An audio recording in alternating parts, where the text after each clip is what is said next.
Boker Tov.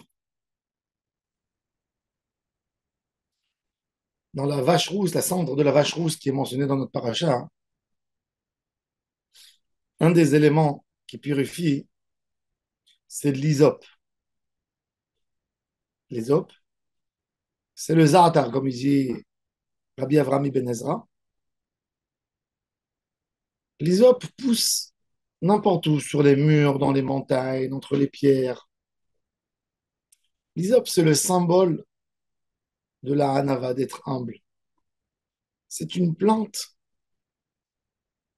qui pousse partout, mais on l'arrache. On ne l'utilise pas. Un homme veut nettoyer son mur, il l'enlève. Et l'hysope, même dans le monde ancien, c'était le signe de la purification, de la médecine. On voit que même en Égypte, ils avaient besoin de prendre l'hysope et de mettre sur les plaintes, dans les portes. Et là, c'est un élément purificatif. On va prendre la cendre de la vache rousse et on va mettre l'hysope dans l'eau et on va asperger sur la personne qui a envie de se purifier.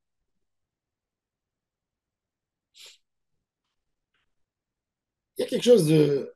On ne comprend pas les règles de la para Aduma, mais il y a quelque chose d'incroyable qu'on apprend.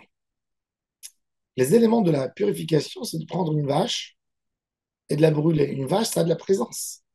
Dans les animaux domestiques, c'est l'animal qui a le plus de présence de tous les animaux. Un gros volume symbolise la nourriture, la richesse. Un homme, quand il est pauvre, il mange du riz, il mange du pain. Manger de la viande, c'est un niveau, de la viande de bœuf. Et tu brûles, tu mets en cendre. Ensuite, tu prends de l'hysope et tu asperges sur les hommes. C'est quoi ça? C'est la hanava.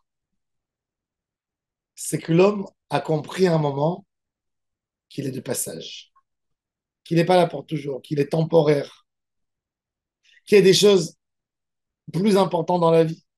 Tout ce qu'on a dans notre vie se transforme à la fin en cendre. Une vache si belle, si grande, rousse, rare, elle va devenir de la cendre pour purifier. Le sens de la purification de l'homme dépend à quel point il est humble. Pourquoi?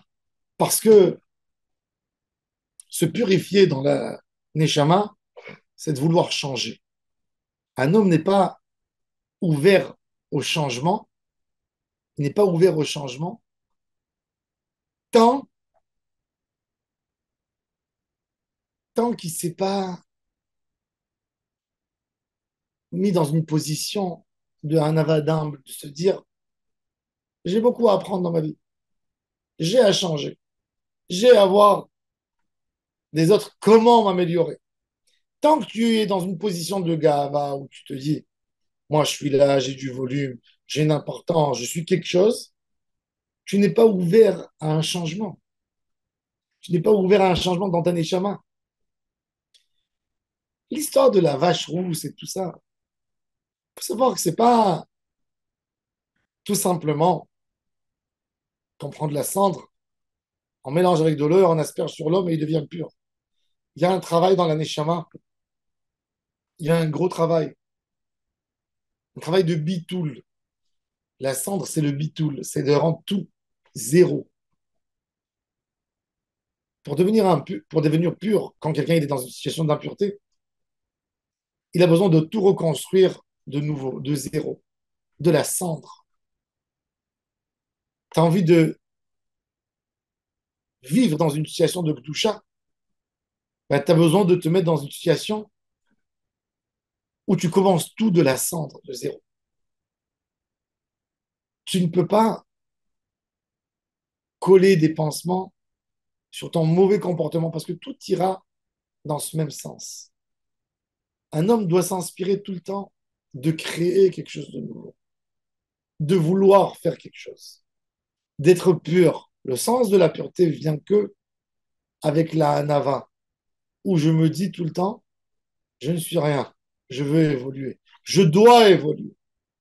Ça, c'est le sens de la pureté de la tahara. Et c'est pour ça que Quand la Torah elle nous parle des ustensiles qui étaient impurs, qu'il n'y a même pas une manière de les rendre purs, comme de la poterie.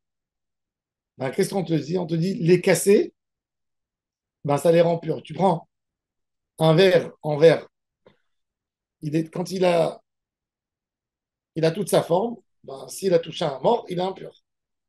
Si tu prends un marteau et tu casses, et tu touches le morceau, il est pur. Pourquoi? Parce que l'impureté, elle attrape sur une forme. Quand quelqu'un il se décide de casser la forme, de casser l'idée, c'est le début du changement. C'est le début du changement. Vous savez, un homme, je vous dis quelque chose qui est pas Torah, mais qui est. Vous savez, quand un homme il est ouvert à un changement radical dans son comportement, quand il commence un régime. Un régime, il a décidé de changer. Son aspect ne lui plaît plus. Il veut maigrir. C'est-à-dire que il est plus satisfait de lui-même. Qu'est-ce qu'il va faire? Il va essayer de maigrir pour paraître mieux à ses yeux. C'est un changement. C'est le moment où tu peux lui parler, où il t'écoute. Parce qu'il veut être autre chose. L'idée de la paradouma, l'idée de la purification, c'est de vouloir être autre chose. Autre chose. Un homme, c'est ce qu'il dit le Rambam, la signification de la pureté de la neshama, c'est de vouloir tremper dans un mikvé. Et quoi? Un mikvé en quoi? En quoi il purifie l'homme? En quoi? Quelle est la différence entre une piscine? Tu prends une piscine énorme, olympique, et tu dis elle ne purifie pas. Tu as un petit mikvé qui fait un volume de 1 mètre cube, tu dis il purifie l'homme. Le Rambam dit, c'est l'idée, quand tu descends dans les escaliers du mikvé, tu te dis je veux sortir autrement. Là, c'est l'idée d'un changement dans ton esprit. Quand tu rentres dans une piscine, tu te dis je vais passer un bon moment dans l'eau, pour me rafraîchir. Et quand tu rentres dans un mikvé, l'idée du mikvé, je rentre comme ça, mais je veux sortir beau, pur, cachère, tzaddik. Cette idée dans la neshama, c'est l'élément purificateur. Et ça, c'est l'idée. C'est pour ça que pour se purifier, on devient de la cendre. On devient, on prend de l'hysope, de la hanava. La hanava, c'est le début du changement. Quand on arrête d'être sûr de nous-mêmes, de se dire on est les meilleurs, c'est là où on peut commencer à être pur.